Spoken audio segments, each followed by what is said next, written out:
맞아서 우리가 교회가 무엇인지에 대해서 나누고자 합니다. 이전에 봤던 글이 있어서 한번 찾아보았습니다. 이런 내용입니다. 환경미화원으로 일하는 아저씨가 있었습니다. 이른 새벽부터 아치와 먼지를 뒤집어 쓴 채 쓰레기를 치우고 거리를 청소하는 일을 평생 해온 사람이었습니다.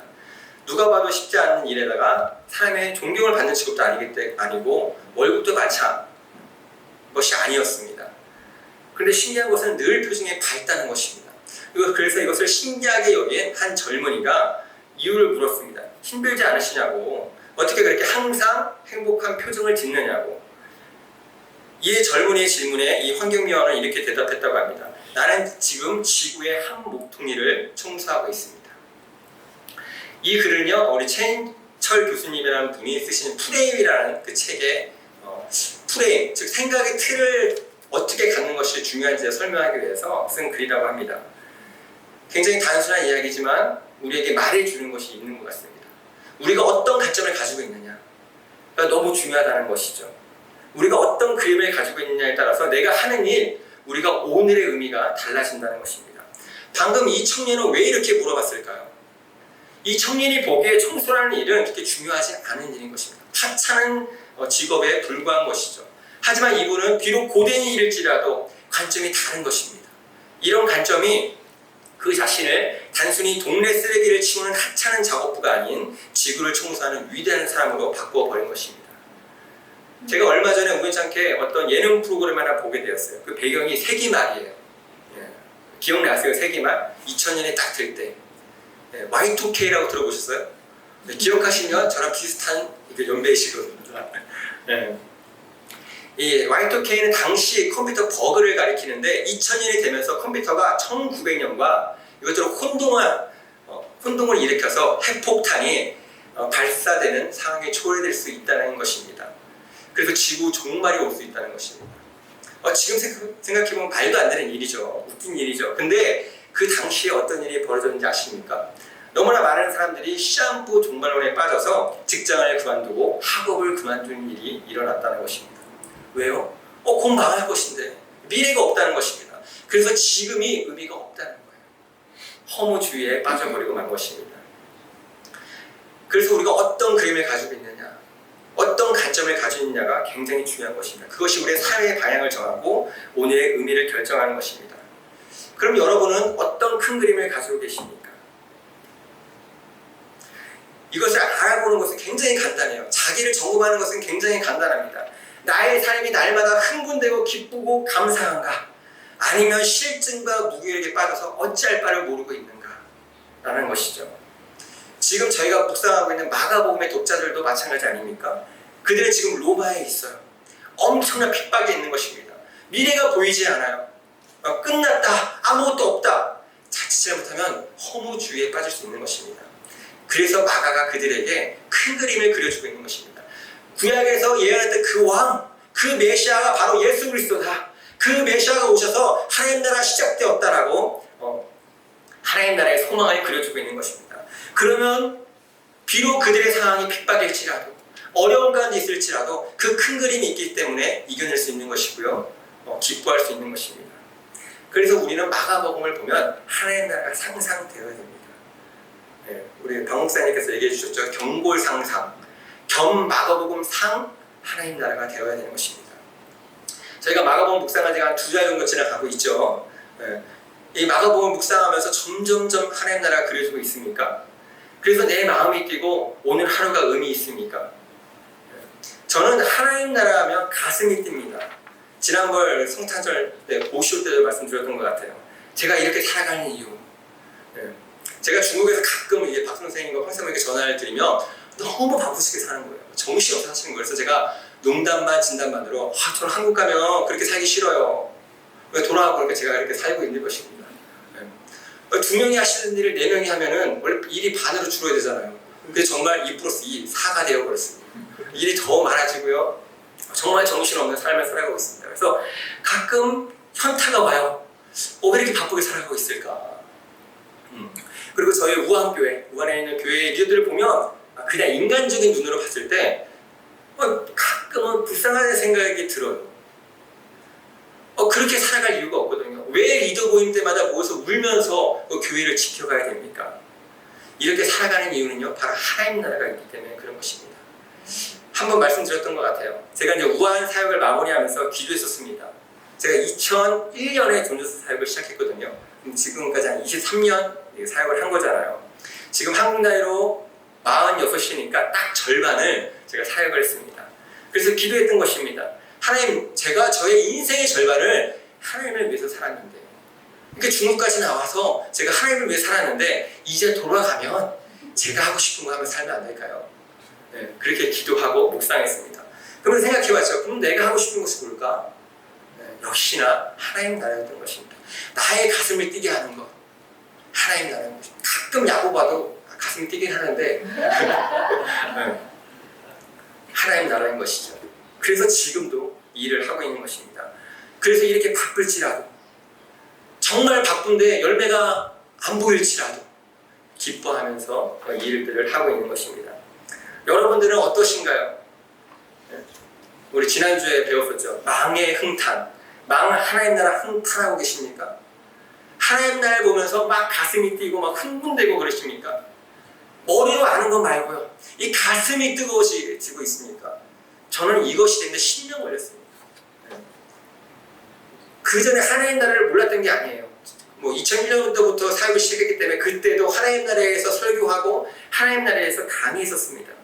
근데 머릿속이 아닌 제 가슴속까지 내려오는데 30cm 내려오는데 10년이 걸렸습니다. 축복합니다. 점점점 하나님 나라를 알아가시길 바랍니다. 그냥 머릿속에 있는 이론이 아니라 30cm 끌어내려서 이 가슴 속에 나의 가슴을 뜨겁게 하는, 나의 가슴을 뛰게 하는 그 하나님 나라가 되기를 바랍니다. 마가복음이 주는 메시지가 무엇입니까? 예수님을 통해 하나님 나라가 시작되었다는 것입니다. 복음을 선언해 단순히 예수님이 기적을 일으켰다, 니네가 잘 하나님을 믿으면 기적이 일어난다, 기도 열심히 해라, 하나님이 기적을 일으킨다, 그런 내용이 아닌 것이죠. 예수가 메시아다, 그 메시아를 통해서 하나님 나라가 시작되었다라고 말하고 있는 것입니다. 그리고 또 말해주는 것이 무엇이냐면 계속 이 나라는 확장되어 간다는 것입니다. 아무것도 안 보이고 끝난 것 같지만 하나님은 반드시 이 일을 이루실 것이라는 것입니다. 어떻게요? 자기를 부인한 십자가의 방식을 통해서, 이 방식을 따르는 제자들을 통해서 확장해 가신다는 것이죠. 자기를 부인하고 십자가를 진다는 것이 무엇입니까? 주대심을 인정한다는 것이죠. 주대심을 인정하는 사람들의 모임, 바로 교회인 것입니다. 하나님 있는 교회를 통해서 이 하나님 나라를 확장시켜 가시고자 한다는 것입니다. 원래 하나님은 이 일을 위해서 이스라엘을 부르셨습니다. 하지만 이들이 오해한 거죠. 자신들이 소유하려고 했고 자신이 주인이 되고자 했습니다. 그것이 저희가 이번에 묵상했던 마가복음 12장의 내용이 아닙니까? 이 포도원의 비유의 내용들인 것이죠. 하나님이 포도원을 만드시고 좋은 포도원을 맺기 위해서 극상품의 포도나무를 심으셨습니다. 근데 결과는 정반대였던 것이죠. 들포도를 맺었습니다. 그리고 주인들은 종을 보냅니다. 선지자들을 보낸 것이죠. 근데 어떻게 합니까? 때리고 죽여버립니다. 마지막으로 하나님께서 아들을 보내시죠. 예수 그리스도를 보내신 것입니다. 그러나 역시 거부하고 죽여버립니다. 그리고 주인의 이 농부들을 어떻게 합니까? 진멸한다고 얘기하고 있습니다. 이스라엘이 망하게 되는 것이죠. 그리고 놀라운 것이 뭐냐면 이 포도원을 다른 사람들에게 주었다라고 얘기하고 있습니다. 즉 이방인들에게 주었다는 것입니다. 근데 이 이방인은 단순한 그냥 이방인이 아니라 예수 그리스도의 십자가로 만들어진 새 이스라엘을 말하는 것입니다. 즉 교회인 것이죠. 교회가 바로 하나님 나라의 새로운 백성, 새 이스라엘인 것이죠. 하나님은 이 새 백성을 통하여서 하나님 나라를 왕성해 가시겠다라고 말씀하고 있는 것입니다. 하나님 나라를 갖고 가시겠다라고 말씀하고 있는 것입니다.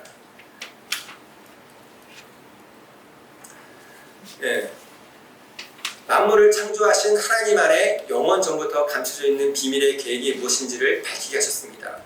이 비밀의 계획을 개역 개정 성경에서 보면 경륜이라고 얘기하고 있어요. 근데 이것을 헬라어로 보면 계획이라는 뜻입니다. 그래서 세번의 성경은 이제 바로 그냥 비밀의 계획이라고 이렇게 번역을 했죠. 하나님께서 창조하시기 전에 구원 계획을 가지고 계셨습니다. 근데 이게 비밀이에요. 감춰져 있는 거예요. 그래서 아무도 몰라요. 공중에 있는, 하늘에 있는 통치자들과 권세자들, 천사들 모르고요. 사단도 모르는 것입니다. 근데 드디어 알게 됐습니다. 무엇을 통해서요? 이제 교회를 통하여. 교회를 통해서 하나님의 비밀이 무엇인지 알게 되었다는 것입니다. 하나님께서 창조 전부터 가지고 계셨던 그 계획이 무엇인지, 하나님의 소망이 무엇인지 교회를 통하여서 교회를 보고 저것이 하나님의 계획이었구나. 저것이 하나님이 이루고자 하였던 하나님 나라의 모습이구나. 저 교회를 통해서 하나님 나라를 완성해 가시고자 하는구나 라고 이 교회를 통해서 알게 되었다는 것입니다. 그래서 우리는 이 교회에 대해서 무엇인지 알아야 하는 것입니다. 그렇다면 교회가 무엇일까요? 이렇게 물어보면 매 분마다 답이 다 다를 것이에요. 어떤 분들은 예배라고 얘기할 것이고요. 어떤 분들은 설교라고 얘기할 것이고요. 어떤 분들은 공동체라고 얘기할 것입니다. 또 어떤 분들은 건물을 떠올릴 수도 있습니다. 하지만 우리는 이 교회가 무엇인지에 대해서 개인의 생각이 아니라 이 성경에서 답을 찾아야 할 것입니다. 그래서 오늘은 이런 관점에서 오늘의 본문을 보기 원하는데요. 에베소서 말씀입니다. 근데 아까 방금 보았듯이 에베소서는 교회에 대해서, 이 교회의 비밀에 대해서 얘기하고 있는 것입니다. 그래서 오늘 먼저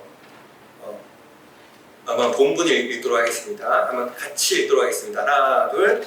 여러분은 서로들과 예언자들이 놓은 기초 위에 세워진 건물이며 그리스도 예수가 그 모퉁이로 이르십니다. 그리스도 안에서 건물 전체가 서로 연결해서 주님 안에서 자라서 서로 됩니다. 그리스도 안에서 여러분도 함께 세워져서 하나님이 성령으로 거하실 처소가 됩니다. 네, 제가 말을 맨날 저보다 설교를 더 열심히 준비하셔가지고 통역이 있거든요, 저희가. 그래서 말을 천천히 하려고 그러는데 말이 아직도 빠른가요? 네, 죄송합니다. 네. 오늘 본문은요, 예수 그리스도의 십자가를 통해서 한 세 사람으로 지음받은 그 사람들이 서로 연결되어져 함께 성전으로 지어져 간다고 얘기하고 있는 것입니다. 그래서 저희는요, 오늘 본문을 통해서 교회가 무엇인지에 대해서 하나님께서 계획하신, 창조하신 교회의 모습이 무엇인지에 대해서 알 수 있는 것입니다. 그렇다면 하나님의 계획하신 교회의 모습은 무엇이냐? 첫 번째, 하나님 나라 기초 위에 세워져야 됩니다. 한번 20절을 보실까요? 여러분은 사도들과 예언자들이 놓은 기초 위에 세워진 건물입니다 라고 얘기하고 있습니다. 사도들과 예언자들의 기초 위에 세워졌다는 것은 무슨 말입니까? 초대교회는 그들이 전했던 복음과 말씀 위에 세워진 교회라는 것입니다. 즉 교회는요, 교회 구성원들은요, 사도들이 전한 복음과 말씀 위에 세워져야 된다는 것입니다. 이것이 중심이 되고 기초가 되어야 된다는 것이죠. 그렇다면 여기서 말하는 사도들과 예언자들이 전한 복음이 무엇입니까? 저희가 마가복음을 통해서 알 수 있듯이 예수가 왕이시라는 것입니다.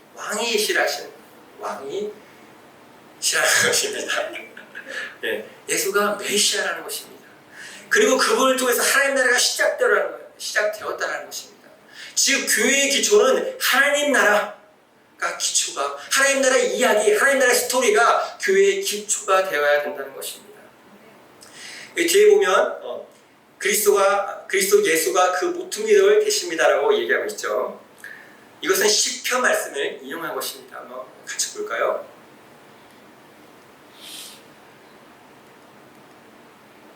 네. 집 짓는 사람들이 내버린 돌이 집 모퉁이의 머릿돌 되었습니다. 네. 무슨 의미입니까? 버린 돌. 이스라엘이 거부했다는 것입니다. 예수 그리스도를 거부하고 십자가에 못 박혀 돌아가시게 했다는 것이죠. 그런데 그 돌이 집 모퉁이의 돌이 되었다는 것입니다. 네. 예수님이 이것을 다니엘서 2장과 연결시키시죠. 간단히 얘기하면 십자가를 통해서 하나님 나라가 시작되었다는 것입니다. 십자가를 통해 시작된 하나님 나라의 이야기가 교회의 기초가 되어야 된다고 얘기하고 있는 것입니다. 이것이 없으면 교회가 아무리 재밌어도, 아무리 좋은 것을 먹고 해도 교회가 아니라는 것입니다. 왜요? 저희가 이번 주 묵상하셨죠? 다 묵상하셨죠? 네. 어떠셨어요? 이렇게 묵상하면서 예수님이 한 성격 하신다라는 느낌 들지 않으셨나요? 배고프시다고 무화과 하나만 막 저주하시고, 성전에 들어가시더니 막 다 뒤집어 엎으시고. 그런데 이것은 단순히 예수님께 배고프신데 열매가 없어 신경질적으로 화를 내시는 것이 아닙니다. 이것이 바로 샌드위치 구조거든요. 샌드위치는 가운데 있는 것이 중요하잖아요. 햄이 들어있으면 햄 샌드위치, 계란이 들어있으면 계란 샌드위치. 그래서 이 가운데 있는 것이 중요한 것입니다. 근데 그 가운데 있는 것이 뭐냐면 바로 성전 정화 사건인 것입니다. 여기서 말하는 성전은 두 번째, 제2의 성전입니다. 첫 번째 성전은 솔로몬 성전이잖아요. 근데 이 성전은 이스라엘 백성의 우상 숭배를 위하여서 이렇게 망가지게 되죠. 망하게 되죠. 그리고 그들이 바벨론 포로에 돌아와서 성전을 다시 짓습니다. 네, 그것을 수룹바벨 성전이라고 부르잖아요. 근데 다 지어놓고 나이 드신 분들이 울었어요. 왜 울었을까요? 감동되어서 온 것이 아닙니다. 너무나 초라해서. 솔로몬 성전과 비교했을 때 그 모습이 너무나 초라해서 울었던 것입니다. 그리고 헤롯 대왕이 이스라엘 백성들의 환심을 사기 위해서 이제 성전을 증축하기 시작합니다. 그래서 예수님 당시 46년째 증축을 하고 있었어요. 그래서 제자들도 그 외관의 모습을 보면서 감탄하잖아요. 그런데 지금 이 모습이 잎사귀 무성한 무화과나무와 같다는 것입니다. 외관은 화려하고 여전히 희생제사는 드려지고 있지만 열매가 없는 모습. 왜요? 이들이 하나님의 계획에 대해서, 하나님 나라의 이양에 대해서 관심이 없는 거예요. 자신들의 욕심, 욕망, 하나님 나라를 외치고 있지만 자신이 꿈꾸는 그 하나님 나라를 꿈꾸며 살고 있기 때문에 그런 것입니다. 예수님이 뭐라고 하세요? 강도의 소굴이라고 얘기하지 않습니까? 이것은 성전의 존재 목적이 아니라는 것입니다. 교회의 존재 목적이 아니라는 것입니다. 지금도 마찬가지인 것입니다. 저희가 경건의 모양이 있을지라도 하나님 나라의 스토리가 베이스가 되지 아니하며 기초가 되지 아니하고 그냥 여전히 믿고 있지만 나의 꿈을 쫓고 나를 위해 믿음을 갖고 있다면 그의 모습이, 그의 목적이 아니라는 것이죠. 그래서 교회는요, 우리는요, 이것을 계속 나누고 알고 해야 되는 것입니다. 어떻게요? 하나님과 교제해야 되죠. 왜요? 하나님의 비밀이잖아요. 하나님의 계획이잖아요. 하나님이 나눠주셔야만 저희가 알 수 있는 것입니다. 그래서 저희는 주일 예배를 드리는 것입니다. 주일 예배는 하나님의 비전이 나눠지는 것입니다. 예배를 통해 점점 하나님의 나라를 보게 되는 것이죠. 그리고 저희 교회 안에 1대1이 있죠. 성경 개관이 있죠. 묵상이 있습니다. 이걸 통해서 계획적으로 알아가게 되는 것입니다. 한 번에 되지 않아요. 저는 10년 걸렸다니까요. 감사한 것은 박 목사님이 옆에 계셨어요. 그냥 10년이 지난다고 그렇지 알아지는 거 아니잖아요. 박 목사님 옆에서 계속 말씀해 주시고 그려주시고 그래서 저도 조금씩 보게 되었고 알게 되었습니다. 축복합니다. 우리 주비전 스토리 교회 우리 성도님들도 한 번에 되지 않아요. 조금씩 성경 개관 준비되고 있죠. 또 묵상 계속 나누고 있죠. 이 과정을 통해서 하나님 나라를 보게 되기를 축복합니다. 두 번째, 서로가 긴밀히 연결되어야 합니다. 21절입니다. 그리스도 안에서 건물 전체가 서로 연결되어서 주님 안에서 자라나는 성전이 됩니다. 이 그림이 그려지십니까? 예수 그리스도를 기초로 세워지고 서로 연결되는 모습. 이것이 바로 교회인 것입니다. 하나님 나라의 기초 위에 공동체 안에서 서로 연결되어 자라나야 한다는 것이죠. 프랭크 비올라라는 분이 계신데 그분이 1세기 관계적 교회라는 제목의 책을 썼습니다. 이 책에서 이 저자의 주장이 뭐냐면 오늘날의 교회가 너무 중요한 것을 잃어버렸다는 것입니다. 그것이 뭐냐면 1세기 교회는 관계 중심의 교회였다는 거예요. 근데 지금의 교회, 현대 교회는 조직이나 기관으로 인식되고 제도적인 형태를 띈다는 것입니다. 그래서 1세기에 있었던 교회와 초대교회의 모습과 지금의 교회의 모습은 차이가 너무 크다는 것입니다. 사실 성경에서 묘사하는 교회의 모습은 다 관계적입니다. 그리스도의 몸, 그리스도의 신부, 하나님의 가족 전부 다 관계를 설명하는 내용들 아닙니까? 즉 초대교회가 보여주는 모습은 관계적인 교회였던 것입니다. 근데 지금 교회가 그것을 잃어버렸다는 것이죠. 이 관계를 잘 설명하는 것이 이 코이노니아라는 단어입니다. 헬라어인데요. 이렇게 쓰고 이렇게 읽습니다. 이것을 어디서 사용하고 있냐면 사도행전 2장에서 사용하고 있는데 초대 성도들이 어떤 모습을 보이는가에 대해서 설명하고 있죠. 그들은 사도들의 가르침에 몰두하여 서로 사귀는 일과 빵을 떼는 일과 기도에 힘썼다. 여기서 사귀는 일이 바로 코이노니아입니다. 초대교인들은 하나님에 대해서 기도에 힘썼어요. 기도에 힘썼다는 말은 무슨 말입니까? 하나님을 의지하며 살았다는 것입니다. 하지만 한편으로는 교회, 성도들 가운데 사귀는 일, 교제, 이 코이노냐의 힘을 썼다는 것입니다. 그리고 나서 43절에 44절에서 그 코이노냐가 뭔지를 설명하고 있습니다. 여기서 모든 것을 공동으로 소유하였다. 이 공동을 소유가 바로 코이노냐라는 말입니다. 당시 초대교회에서 사용하던 교제, 이 코이노냐라는 말은 지금 우리가 생각하는 정도의 교제 정도가 아니었던 것이죠. 지금 이 세상 나라의 교제는 무엇입니까? 기브 앤 테이크. 저 사람이 나를 사랑해 주는 것만큼 내가 사랑하는 것, 그리고 그래서 자기와 어울리는 사람, 자기에 맞는 사람들이 교제하는 것이죠. 근데 이 초대교회의 교제는 다른 차원의 교제였던 것인 것입니다. 그리고 또 코이노냐가 나오는 것이 있는데 바로 사도신경입니다. 거룩한 공예와 성도가 서로 교통하는 것과 여기서 교통, 저희가 지금 하는 새 버전에서는 교제라고 직접 번역하고 있죠. 이것이 바로 코이노냐입니다. 무슨 말입니까? 우리가 일주일에 한 번 예배로 모이는 거 중요합니다. 공예로 모이는 거 중요합니다. 하지만 성도들끼리 교제하는 것, 코이노냐 하는 것도 중요하다는 것입니다. 우리의 의무이고 하나님 나라의 백성의 삶이라는 것입니다.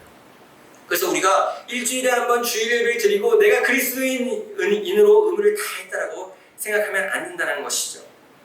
교회는 하나님 앞에 앉아서 기도할 뿐만 아니라 코이노냐를 경험해야 되는 것입니다. 이것이 바로 초대교회의 모습이었던 것입니다. 이 코이노냐를 경험하기 위해선 사실 소그룹이 중요합니다. 저희 교회는 목장이라고 부르고 있죠. 또 쉽게 얘기하기 위해서 셀이라고도 부르기도 합니다. 저희가 지금 저희 교회 모습이 아직은 소그룹의 모임이지만 교회가 커지면 사실 여기서 말하는 코이노냐, 이 친밀한 교제, 긴밀한 교제가 일어나기 경험할 수 없기 때문입니다. 초대교회는요, 대그룹과 소그룹이 같이 존재하는 교회였습니다. 날마다 한 마음으로 성전에 열심히 모이고 성전에 대그룹으로 모였어요. 하나님을 예배했죠. 집집마다 돌아가면서 소그룹으로 집집마다 돌아가며 모였다는 것입니다. 저희 교회는 소그룹 중심의 교회입니다. 목장 중심의 교회입니다. 이것이 단순히 우리 교회 안에는 소그룹이 있습니다, 우리 교회 안에는 목장이 있습니다라고 얘기하는 것이 아닌 것입니다. 소그룹 자체가 교회인 것입니다. 마태복음 18장에서 얘기하고 있잖아요. 두세 사람이 내 이름으로 모인 곳에 내가 함께하겠다. 우리가 비록 소그룹이지만 우리가 예수 그리스도 이름으로 모인다면 그것 자체가 예수님이 함께하시는 곳이고 교회라고 말씀하고 있는 것입니다. 저희가 오해하는 것이 무엇입니까? 소그룹은 어떤 조직이라 생각하고 어떤 시스템이라 생각하고 프로그램이라 생각합니다. 하지만 그것이 아니라는 것이죠. 자체가 교회이고 그러하기에 우리의 존재 방식이며 생활 방식이라는 것입니다.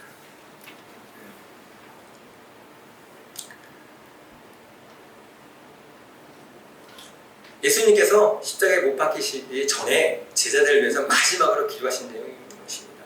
우리가 하나인 것 같이 그들도 하나 되게 하여 주십시오. 마지막 기도잖아요. 예수님의 유언이에요. 예수님이 어쩌면 제자들의 가장 바라는, 근데 그것이 무엇입니까? 하나님입니다. 왜요? 그것이 원래 창조하신 우리의 모습이기 때문에 그런 것입니다. 여기서 뭐라고 얘기하고 있어요? 우리가 하나인 것 같이. 여기서 우리가 누구입니까? 바로 하나님이신 것이죠. 삼위일체 하나님이신 것이죠. 성부, 성자, 성령, 그 한 분, 그 세 분인데 그분이 한 분이래요. 뭐 잘 이해가 안 가지만 저희 하나님의 그 존재 방식이 하나라는 것입니다. 저는 이것을 공동체라고 그러죠. 그리고 저희는 하나님의 형상대로 창조된 자들인 것입니다. 그렇기 때문에 저희의 존재 방식도 공동체여야 된다는 것입니다. 많은 그리스도인들이 오해하고 있는 것이 무엇입니까? 일단 편하게 믿고 싶은 거예요. 하나님을 믿어야 되는데 사람들과의 관계 가운데로 들어가기 싫은 것이죠. 그리고 나만 하나님 관계가 좋으면 된다고 생각합니다. 근데 맞을까요? 한번 생각해 보셨어요? 나만 하나님과의 그 관계가 좋다? 나만 열심히 하나님을 믿는다? 그것이 맞을까요? 한번 생각해 보세요. 하나님이 아담을 처음 창조하셨습니다. 그때 하나님과 아담과의 관계가 어땠습니까? 아직 죄짓기 전이잖아요. 저희의 상상을 초월하는 완전한 투명한 관계, 완전히 친밀한 관계였을 거잖아요. 근데 하나님이 뭐라 그러십니까? 보기에 좋지 않으니 라고 말씀하십니다. 무슨 의미입니까? 나와 하나님과의 관계만 좋아서는 보기 좋지 않은 모습이라는 것입니다. 완전하지 않은 모습이라는 것입니다. 나 개인이 하나님과의 관계가 아무리 좋더라도 공무체가 없으면 완전한 모습이 아니라는 것입니다. 그래서 하나님이 아담을 위해서 하와를 창조하시죠. 다른 한 사람을 만들어 주십니다. 그리고 두 사람이 결합하여 한 몸을 이루게 됩니다. 한 공무체를 이루게 하신 것이죠. 그리고 무엇이라고 하십니까? 보시기에 참 좋았더라 라고 말씀하십니다. 그런데 우리가 죄를 짓고 이런 관계가 깨집니다. 그래서 어떻게 합니까? 공무체를 이루기가 힘들어요. 함께하기 힘듭니다. 저희가 왜 사람들 가운데 들어가는 것을 싫어합니까? 관계 맺는 것에 너무나 많은 노력과 너무나 많은 힘이 들어가야 되는 것이죠. 그리고 함께 있으면 상처받아요. 마치 고슴도치 같아요. 함께 있기를 원하지만 다 가시들이 있는 거죠. 그래서 함께 있으면 서로 찔르고 상처받는 것입니다. 그래서 일정한 거리를 유지하며 살아가고 싶어하는 것이죠. 근데 예수님께서 인간의 모습으로 오셔서 하신 일이 무엇입니까?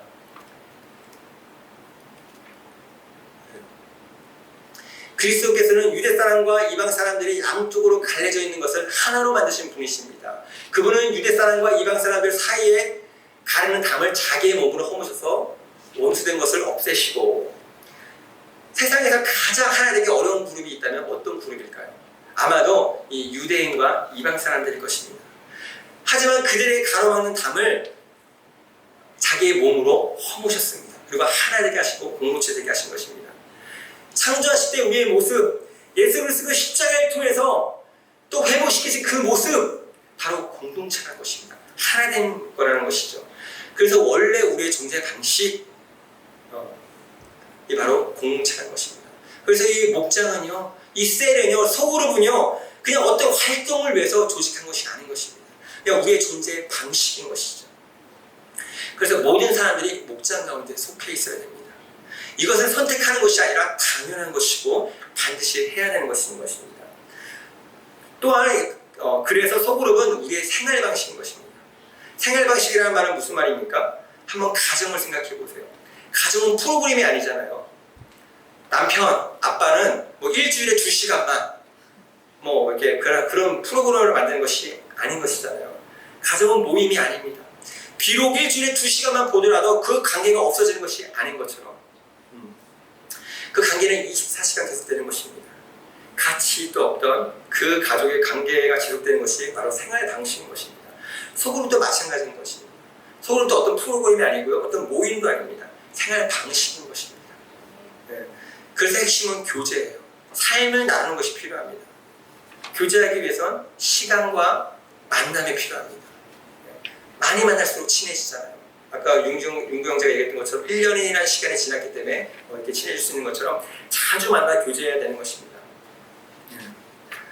그리고 교제의 핵심은 대화입니다. 대화. 최근 가정들이 왜 이렇게 깨져 있습니까? 가족이지만 이 관계가 끊어져 있는 것입니다. 밥보다는 핑계로 나눔이 이루어지지 않아요. 밥 한 번 먹기 힘들어요. 그래서 시간을 내서 자주 만나야 되는 것입니다. 관계를 쌓아가야 되고요. 함께하는 시간을 많이 가져야 하는 것입니다. 같이 밥을 먹어야 돼요. 네. 우리 목사님들 밥에 되게 집착하시잖아요. 밥 먹자, 밥 먹자. 네. 굉장히 중요합니다. 사실 뭐 저희가 하는 것이 아니라 예수님이 그러셨어요. 돌아가시기 전에도 저희가 밥 먹었고요. 부활하시고 나서도 저희가 밥 먹었습니다. 네. 리트릭 가는 거 정말 많은 돈 쓰고 있거든요. 근데 그거를 왜 하느냐? 이 관계 맺기 위한 것이죠. 저희가 그 안에서 서로 알아가고 친해지고 이 관계를 쌓아감을 통해서 한 공동체를 하기 위해서 가는 것입니다. 저희 4월 6일, 7일 리트릿이 준비되고 있죠. 네, 기대하시길 바랍니다. 충분한 교제가 일어나길 바랍니다. 이번에 놀기만 하지 않아요. 보게 될 것입니다. 네. 네. 그렇기 때문에 셀은 일주일에 2시간 모임이 아닙니다. 계속되는 관계인 것이죠. 일주일에 2시간이 중요한 것이 아니라 2시간을 빼놓은 나머지 시간이 중요한 것입니다. 근데 실제적으로 우리 바쁜 생활 가운데 계속 만나기가 너무 어려워요. 그래서 일주일에 2시간 셀 모임 시간을 정해놓은 것입니다. 근데 셀 모임도 어떤 공부하는 시간이 아니고요. 삶을 나누는 곳입니다. 예, 저희가 일주일에 한 번 매 목장들마다 셀 모임이 있는데 그곳에서 먼저 공동체를 경험하시고 하나님의 나라를 경험하게 되기를 축복합니다. 예, 제 마음이 너무 급합니다. 시간이 굉장히 오래됐네요. 원래 제가 설교하면 40분에 딱 끝나는데 시간이 더 10분이 지나가고 있습니다. 네, 마지막입니다. 네, 짧게 하겠습니다. 시간이 많이 지났기 때문에. 마지막으로 하나님이 계획하신 교회의 모습이 무엇일까요? 네. 함께 지어져 가야 됩니다. 제가 어떤 표현을 쓸지 몰라서 그냥 본문의 표현을 그냥 빌려왔습니다. 22절입니다. 너희도 성령 안에서 하나님이 거하실 처소가 되기 위하여 그리스도 예수 안에서 함께 지어져 가느니라. 근데 여기서 너희가 누구일까요? 여기서 너희는 이방인입니다. 원래 예루살렘 성전은 유대인들만을 위한 건축물이기 때문에 이방인의 출입이 금지되어 있었습니다. 근데 여기 보니까 이방인들이 출입이 허락되는 정도가 아니라 이방인들이 건축물의 한 구성원이 되었다는 것입니다. 어떻게 이 일이 가능했을까요? 아까 얘기드렸죠. 예수님께서 오셔서 그들 가운데 있는 그 담을 허무셨기 때문에 가능한 일인 것입니다. 사실 당시 이스라엘 사람들이 얼마나 교만했는지 아십니까? 이방인 사람들을 엄청 무시했는데 이방인을 사람으로 생각하지 않았어요. 무엇이라고 얘기했냐면 이방인 사람들이 왜 존재하느냐? 하나님이 이방인을 왜 만들었느냐? 지옥의 불쏘시개 감으로 하나님이 만들었다라고. 이렇게 교만하고 이방인을 무시하고 싫어했던 사람입니다.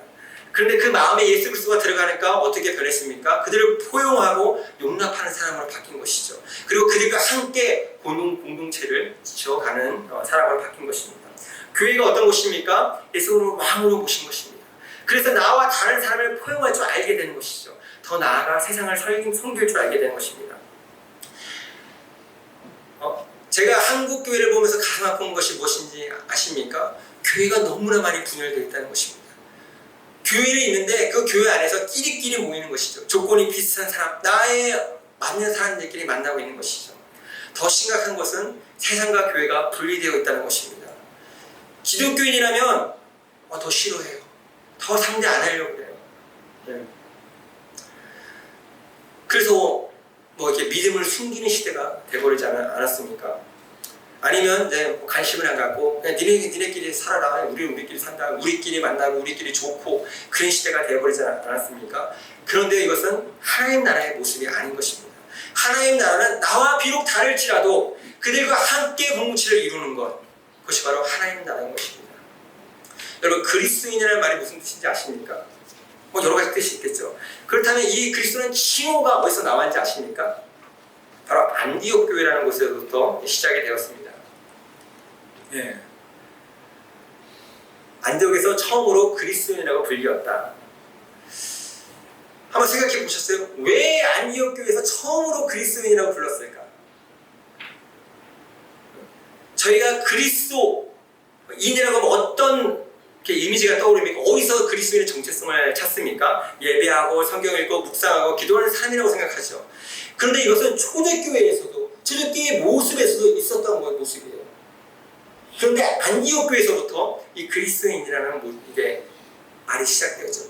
그렇다면 이 초대교회와 예루살렘 교회와 안디옥 교회의 다른 점은 무엇일까? 제가 묵상하면서 보았을 때 어쩌면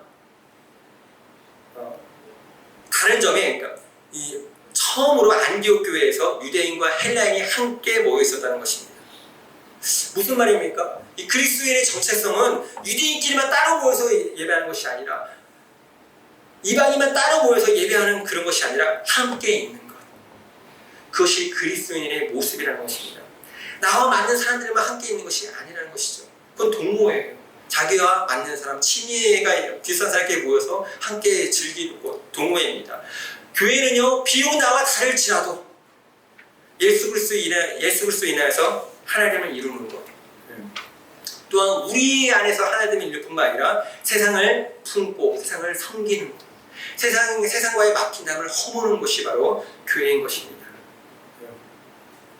이렇게 하나됨을 이루어 세상을 섬기는 것, 하나님 나라를 가꾸는 것, 이것이 바로 교회의 존재 목적인 것입니다.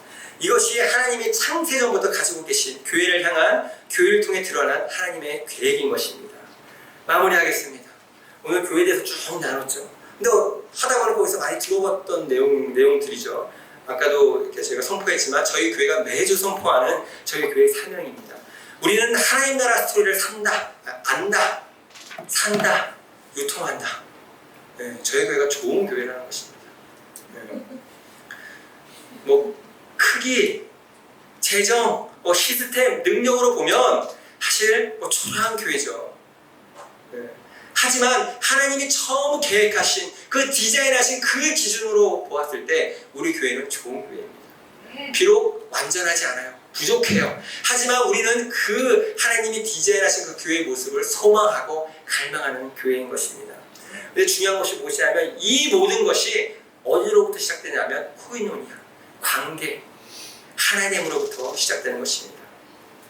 하나님 나라를 경험한 공동체는 자연스럽게 세상을 섬길 줄 알게 되는 것입니다. 오늘 우리가 보스토리 예배를 드리고 있는데 이번 학기 저희 목장들이 저희 또 교회가 시작됩니다. 이 공동체 안에서 공동체를 경험하고 하나님 나라를 경험하게 되시기를 바랍니다. 우리 같이 기도하시겠습니다.